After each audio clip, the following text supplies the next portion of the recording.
A igreja aqui na terra foi vista como uma construção, como a casa de Deus. Aqui ela é vista agora como uma cidade, porque uma cidade implica muitos moradores. E é interessante nós notarmos que lá em Efésios, capítulo 2, versículo 19,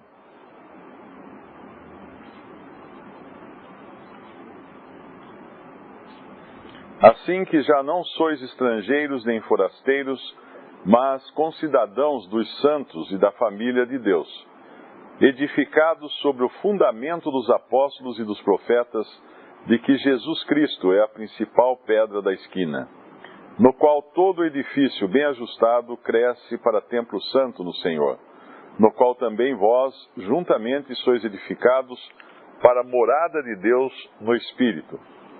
Esse era o intento de Deus, do projeto de Deus para a casa de Deus na terra, como um edifício para ser morada de Deus no Espírito.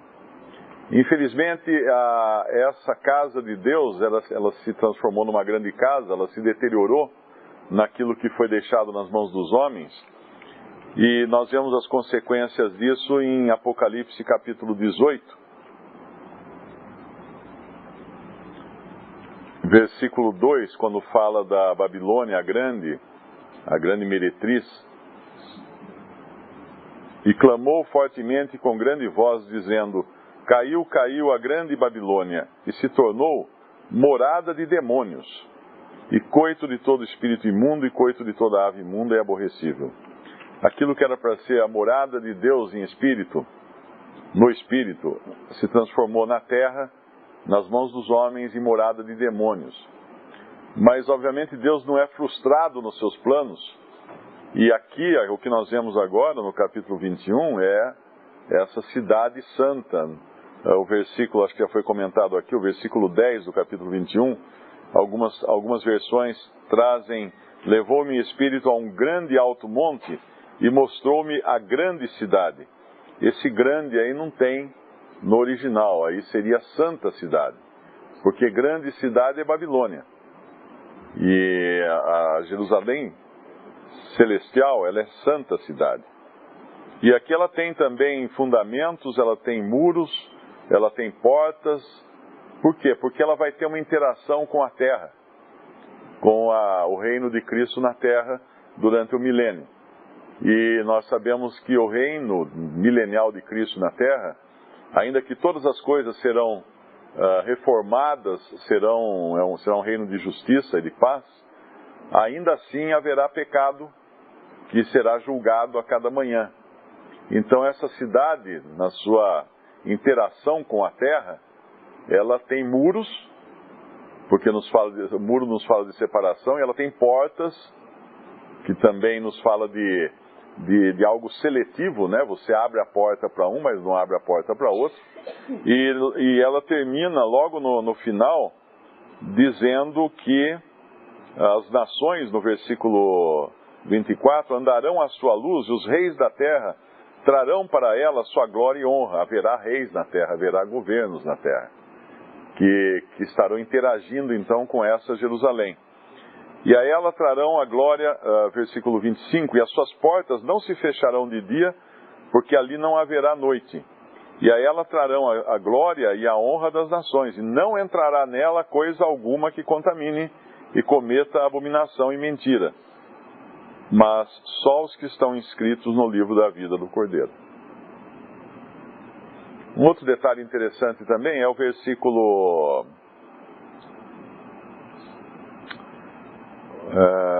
quando fala do jaspe, da pedra de jaspe, 11. E tinha a glória de Deus, e a sua luz era semelhante a uma pedra preciosíssima, como a pedra de jaspe, como o cristal resplandecente. Interessante como Deus usa a referência a essa pedra de jaspe para a Jerusalém celestial, porque lá em Apocalipse 4, Quem nós vemos que era semelhante à pedra de jaspe? Aquele que está sentado no trono. Capítulo 4, versículo 3. E o que estava sentado era, na aparência, semelhante à pedra de jaspe e sardônica. O próprio Senhor, na sua identificação com a sua igreja, que brilhará também com a sua glória.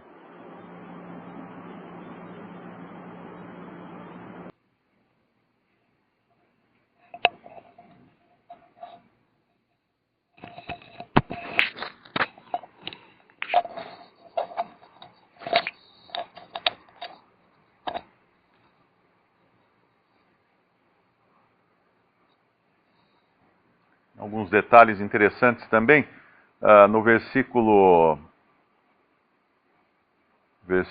21, e as 12 portas eram 12 pérolas, cada uma das portas era uma pérola, e a praça da cidade de ouro puro, como vidro transparente.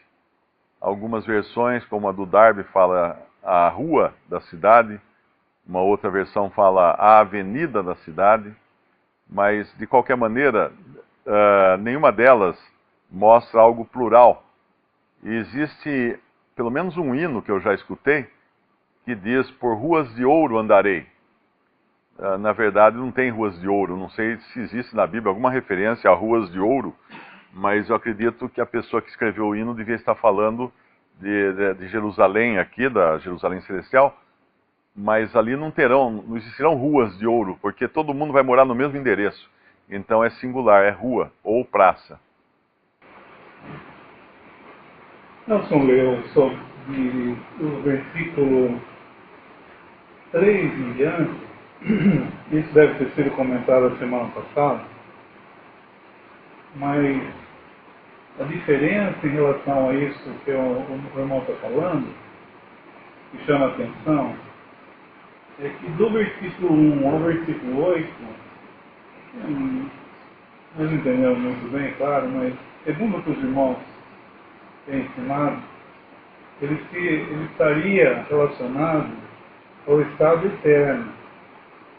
Então, no final do versículo 1 fala que o mar já não existe, ou seja, não haverá nações, por exemplo. E lembrando sempre que no livro de Apocalipse, as palavras têm um sentido figurado. Então,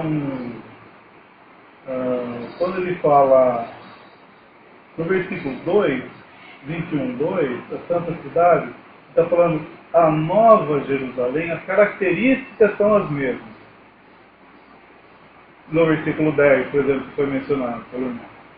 As características são as mesmas, porque ele fala Santa Cidade, a Santa que de Deus nascia do céu, descia do céu, ou seja, a fonte nascia vinda de Deus, não era algo da terra, a fonte de Deus descia do céu, ou seja, a natureza é celestial, não é terrenal.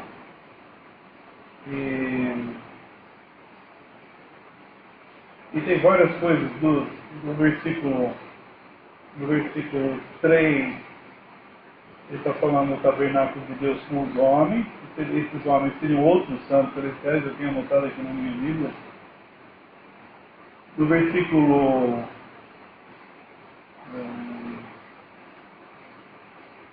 6 fala, e disse-me mais, está cumprido, eu sou o alfa e o ômega, o princípio e o fim.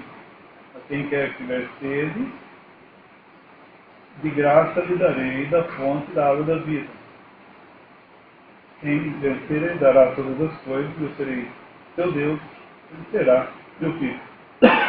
Isso aqui, então, até o versículo 8, não tinha mais nada para fazer. Aqui é o estado eterno. Quando entra no versículo 9, ele está falando, como foi mencionado também, essa noiva ou esposa. Versículo 9 fala assim, veio um dos 7 anos que tinham as 7 pragas, 7 taças cheias das últimas 7 pragas, e falou comigo dizendo: vem, mostrar-te-ei a noiva ou a esposa, a mulher do cordeiro.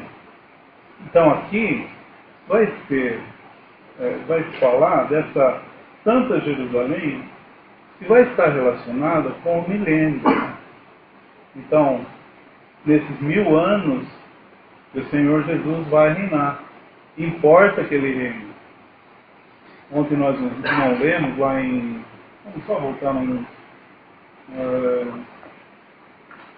1 Coríntios 15, que foi lido ontem. Nós não lemos esse versículo, mas ele aborda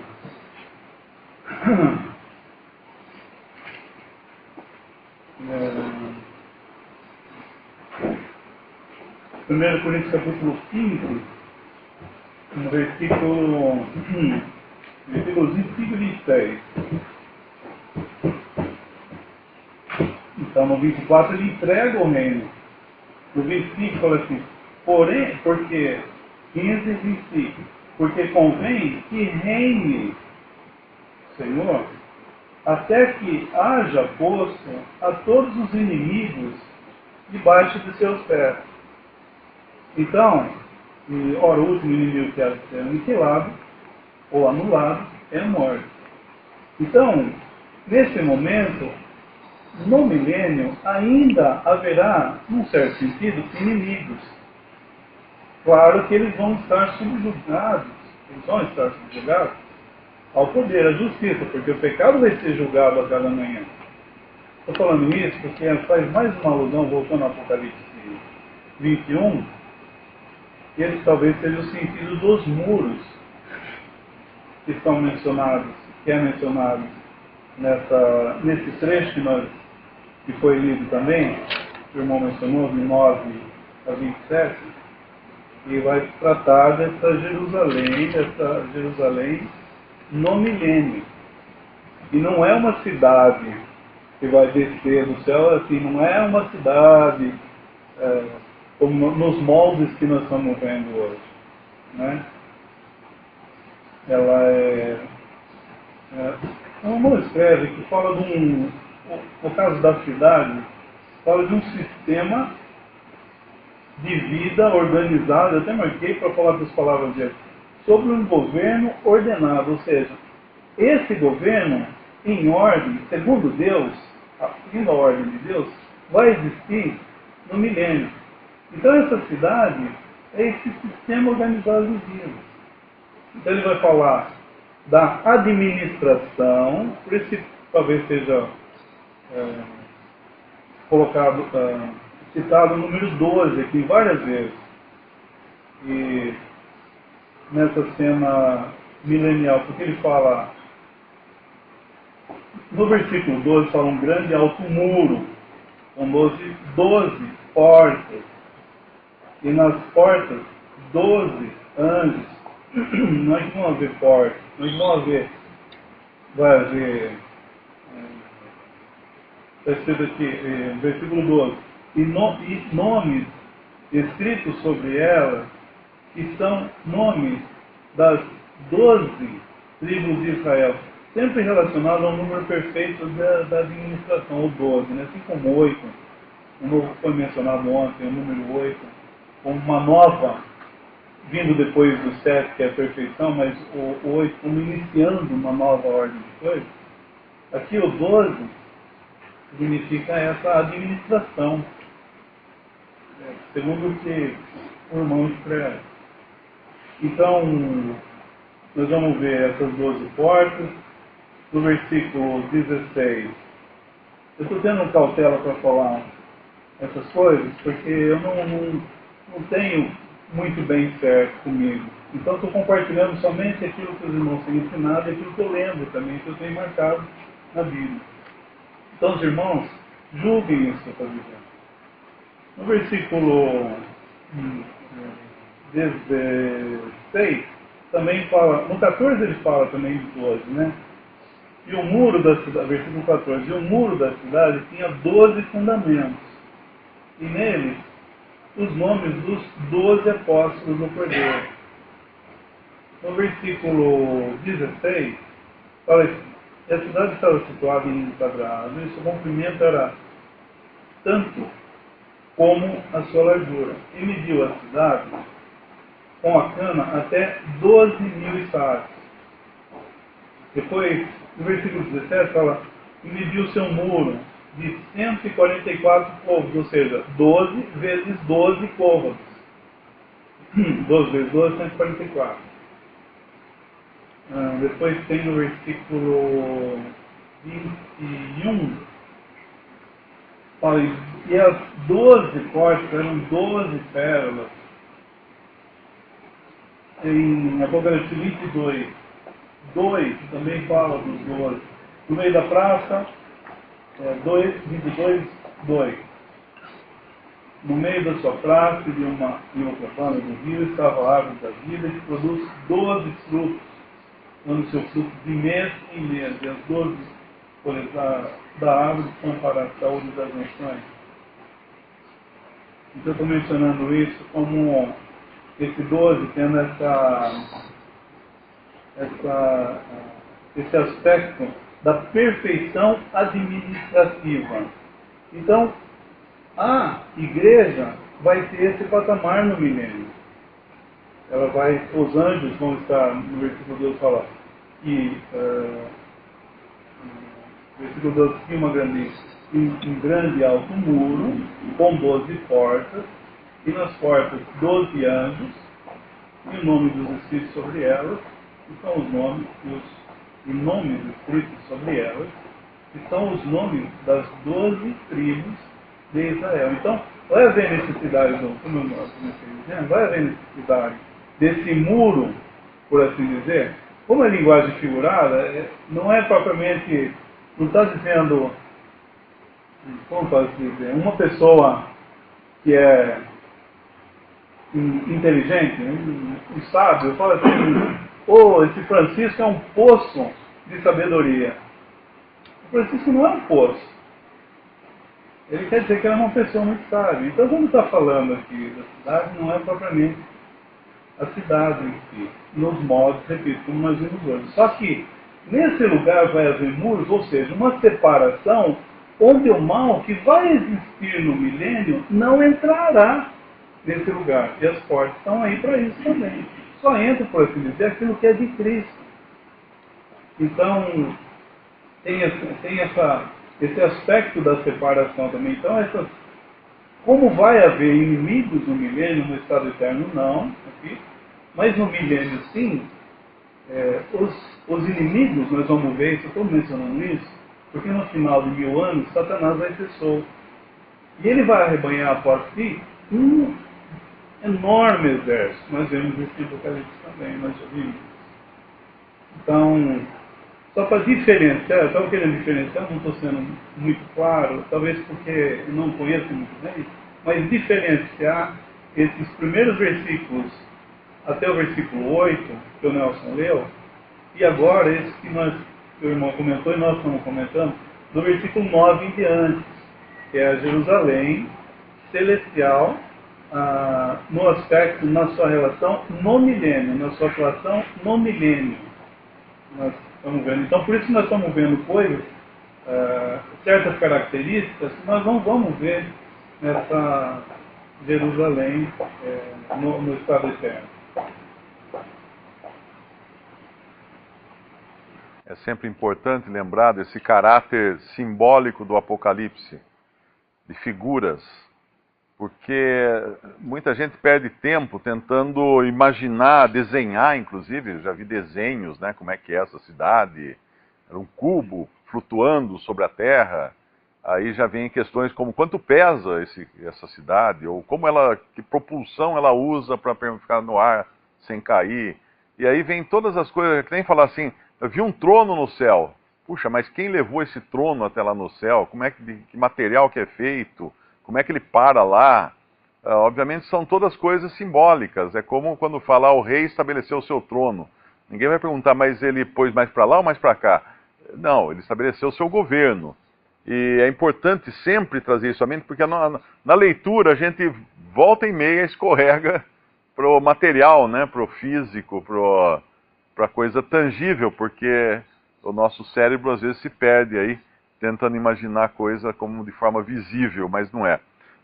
O que aparece aqui, alguns sinais também, são esse, por exemplo, que ela tem portas, obviamente, como o irmão explicou, as portas são simbólicas aqui, mas elas são pérolas.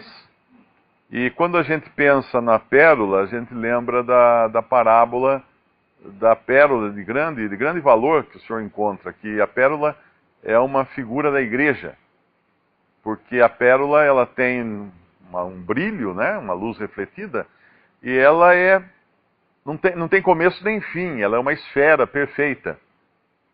E assim a igreja, aos olhos de Deus também. Então essas portas, elas têm a sua conotação de estarem identificadas com a igreja. Mas no versículo 12, nós vemos que sobre elas estão os nomes das 12 tribos de Israel. E o que tem a ver Israel com a igreja? A igreja é Israel é a igreja? Não, de maneira alguma. Israel é Israel, igreja é igreja. Mas é que na terra, o povo em proeminência será Israel. E ele terá essa interação com a igreja nos céus. Então, por isso que tem os nomes das 12 tribos nas portas. Lembrando sempre aqui que haverá essa interatividade entre céu e terra durante o milênio, mas com restrições apontadas aqui pelo simbolismo representado pelos muros e pelas portas. Evidentemente, existe um franqueamento dessa interação, no versículo 25, a gente lê que as portas não se fecharão, porque na Jerusalém terrena as portas se fechavam à noite. Mas aqui não se fecharão porque não tem noite mais, não é? Mas tem um anjo em cada porta, no versículo 12. Tinha um grande alto muro com 12 portas e nas portas 12 anjos. Sempre chama a atenção porque a posição da igreja, porque ele fala no versículo 9, está falando da esposa, né? No final do versículo 9, fala assim, vem, final do versículo 9, vem, mostrar-te-ei a esposa ou a noiva, a mulher do cordeiro. Então, é disso que está se tratando. Então só que os anjos não são vistos dentro, eles são vistos fora. Por mais poder que tenham, aqueles que não caíram, por graça também que não caíram, os anjos, eles são ministradores.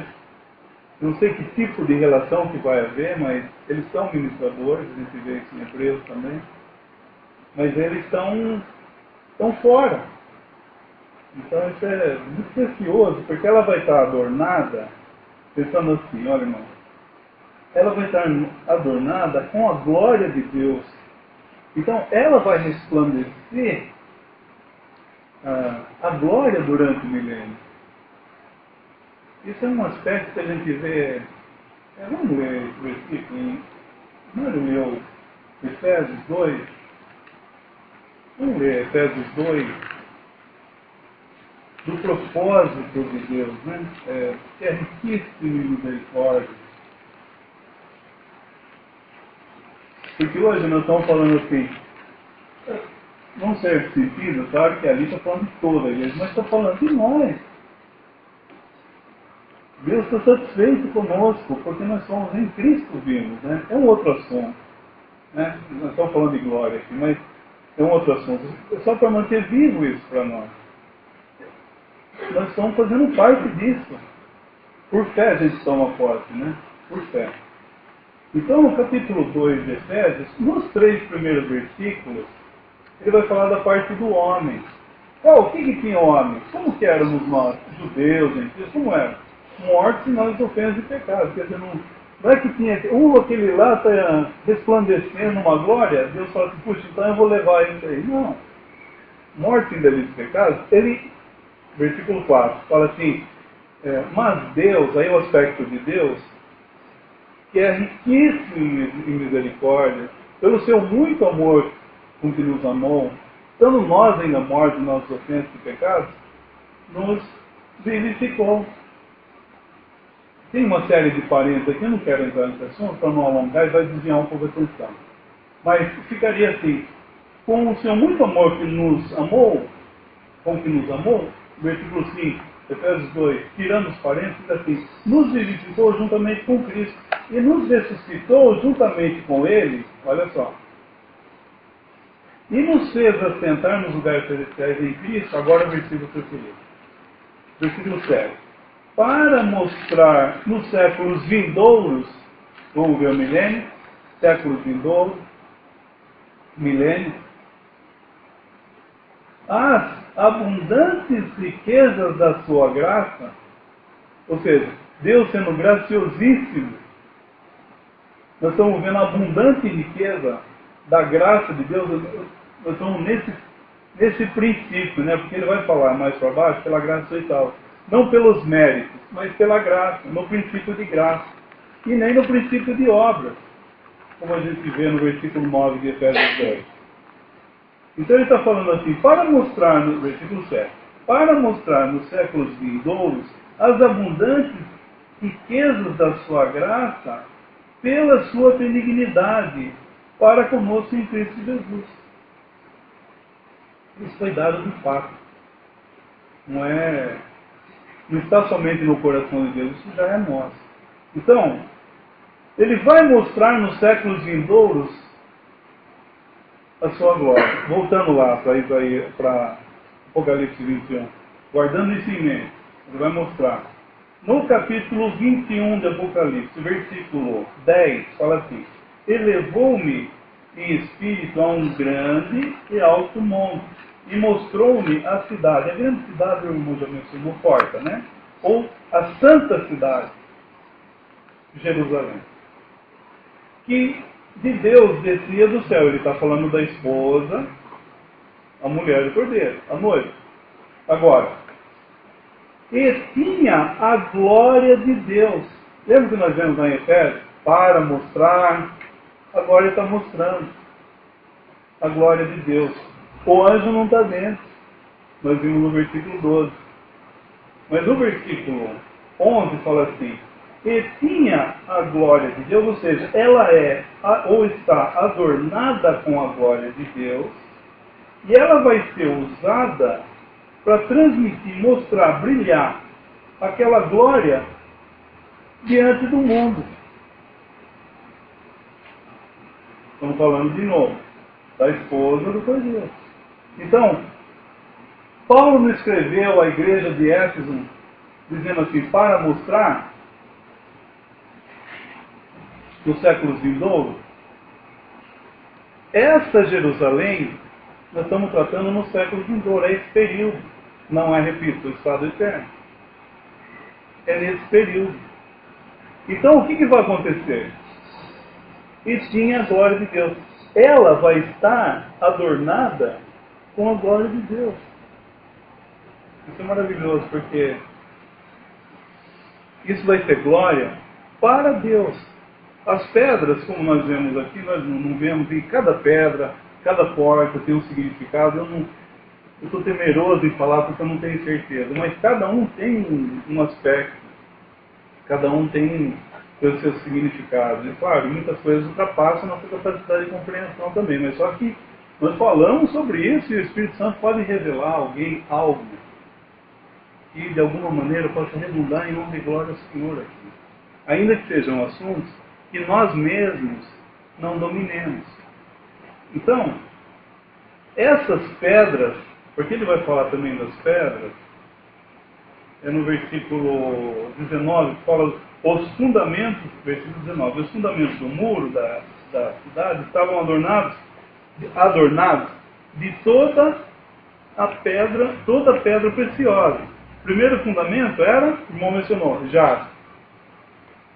Segundo, safiro. Terceiro, calcedônio. Quarto, esmeralda. Sardônica, versículo 20. Sárdio, crisólito, berilo. Nono, topázio. Décimo, crisopraso. Jacinto, ametista. Então, essas pedras, elas não têm a glória em si mesmas, elas não têm a luz em si mesmas.